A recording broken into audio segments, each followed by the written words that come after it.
ubutumwa bwiza nk'uko bwanditswe na Mariko nicyo cyigisho cy'iki gihembwe. Iki cyumweru dufite insanganyamatsiko ivuga ngo itangiriro ry'ubutumwa bwiza. Itangiriro ry'ubutumwa bwiza. Icyo kwibukwa turagisanga mu butumwa bwiza nk'uko bwanditswe na Mariko, igice cya mbere umurongo wa 14 kugeza wa 15. Yohana amaze gufungwa, Yesu ajya muri Galilaya yamamaza ubutumwa bwiza bw'Imana agira ati, igihe kirageze, ubwami bw'Imana buregereje. Nimwihane maze mwemerere ubutumwa bwiza. Aya niyo magambo tujye kuzirikana cyane muri iki cyumweru uko turi kwiga ingingo umunsi ku wundi. Uyu munsi rero tugeze kwa kane, tugiye kurebera hamwe ingingo ivuga ngo umubatizo wa Yesu. Umubatizo wa Yesu. Aya ni amagambo akomeye cyane tujye kwigira hamwe kuri uyu munsi wa none, avuga ibyerekeye n'umubatizo wa Yesu. Tugiye gusomera hamwe isomo riboneka mu butumwa bwiza nk'uko bwanditswe na Mariko, igice cya mbere umurongo wa 9 turageza umurongo wa 13. Ninde wari aho Yesu yabatirijwe kandi byagenze gute?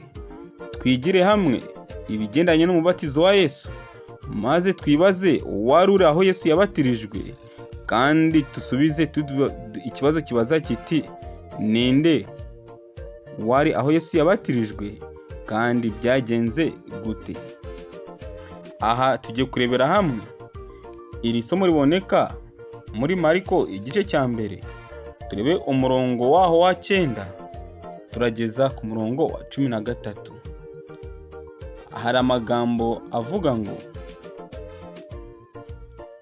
Mariko igice cya mbere turarebera hamwe umurongo wa 9 tugeze wa 13.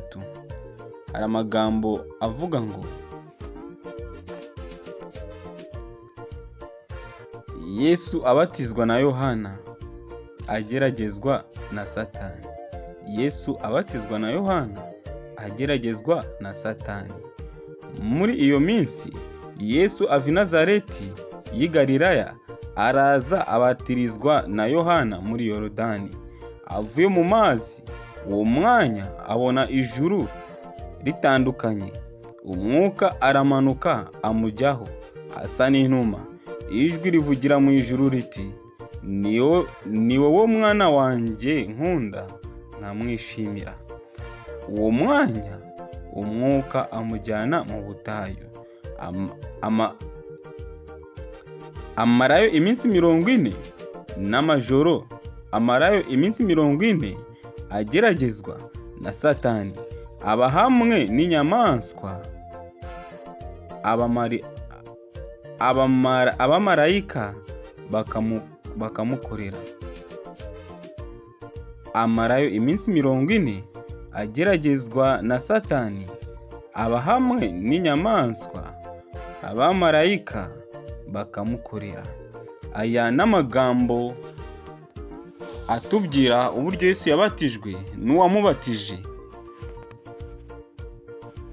Aha rero ikigaragara, Yohana niwe wabatije Yesu. Ikigaragara nuko amaze kubatiza Yesu, umwuka wera yamuje ari mu ishusho y'inuma, nuko avuga amagambo akomeye cyane. Ubwo aya magambo yaturutse mu ijuru avuga ko uyu ari we mwana Imana ikunda kandi ikamwishimira. Yohana rero yabatirije Yesu muri Yorodani, ariko ubwo yaramaze kuva mu mazi yabonye ijuru ritandukanye, maze mwuka wera aramanuka amujyaho asa n'inuma. Yumva ijwi ry'Imana rivugira mu ijuru riti, ni wowe mwana wanjye nkunda nkamwishimira. Ibi byabaye byerekana akamaro gakomeye k'umubatizo wa Yesu. Data, Mwana na Mwuka Wera bari bahari, bose hamwe bahamya intangiriro y'umurimo wa Yesu. Akamaro gakomeye k'ibi bintu byabaye kongera gusubirwamo mu byabereye ku musaraba.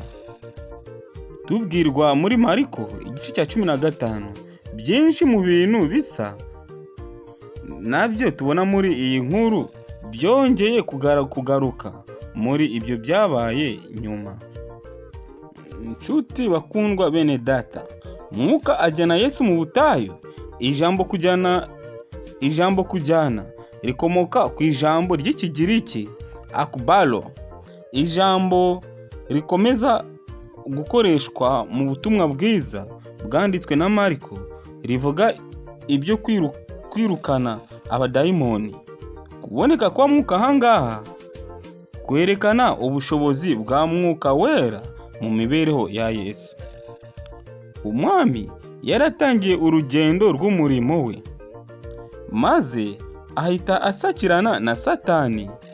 Uwo mwanya ubusobanuro bw'uru rugamba muri iyi shusho byerekanwa mu byabaye mu minsi 40 yo kugeragezwa, ndetse kuba yari kumwe n'inyamaswa n'abamarayika bafashaga Yesu.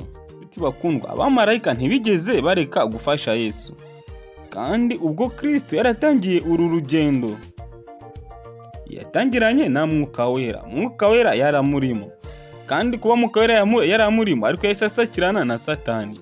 Yajyanwe mu butayu kumara iminsi 40 ageragezwa na Satani.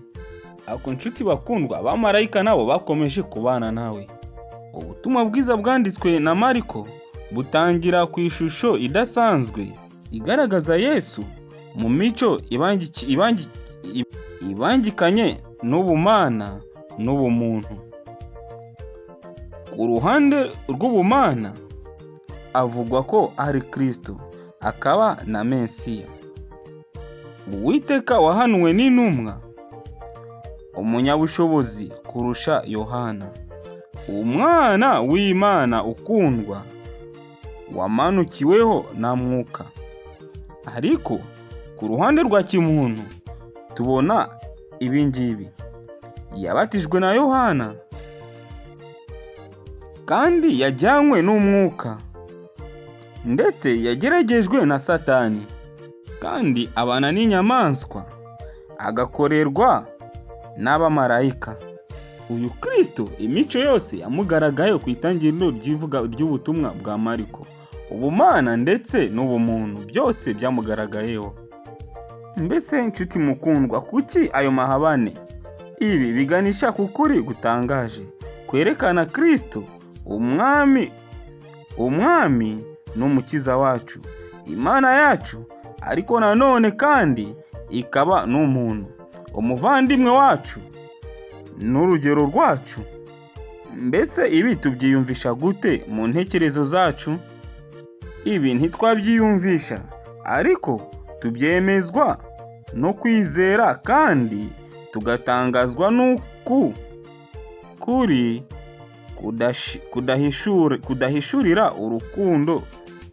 kuduhishurira urukundo Imana ikunda mwene muntu. Inshuti bakundwa, ndagira ngo mbabwize ukuri yuko urukundo rw'Imana ntirurondoreka. Reba Kristo mu ishusho, Kristo nk'Imana yemeye kwiyambika ishusho y'umuntu kugira ngo aze acungure umuntu. Icyubahiro cye cy'ubumana aragisiga, yambara ishusho ya kimuntu. Uru ni urukundo rutarondoreka Kristo yatugaragarije. Inshuti mukundwa, nanjye nawe kugira ngo twite ku rukundo Kristo akomeza kutugaragariza. Kristo aradukunda kandi yiteguye kutwakira mu bana be. Ndagusabye kugira ngo wemerere Kristo abashe kukwakira. Kingura umutima wawe kugira ngo Kristo yinjiremo kuri uyu munsi wa none. Yemeye kwicisha bugufi kugira ngo adusange. Wite ku Mwami Imana rero abane natwe kugira ngo tubashe kugira amahitamo mazima kuri uyu munsi wa none. Dusenge Imana. Ndagushimiye, ndaguhimbaje, izina ryawe rihabwe icyubahiro. Ngushimiye kuri Imana yacu, kandi wemeye ko tugikigisho kuri uyu munsi tukaba tugishoje amahoro. Turagusabye kugira ngo ubane natwe, kandi ibyo twemera byose bibashe kuba ibitugirira akamaro. Nibyo tugusabiye ubuntu mu izina rya Yesu Kristo umwami wacu. Amen.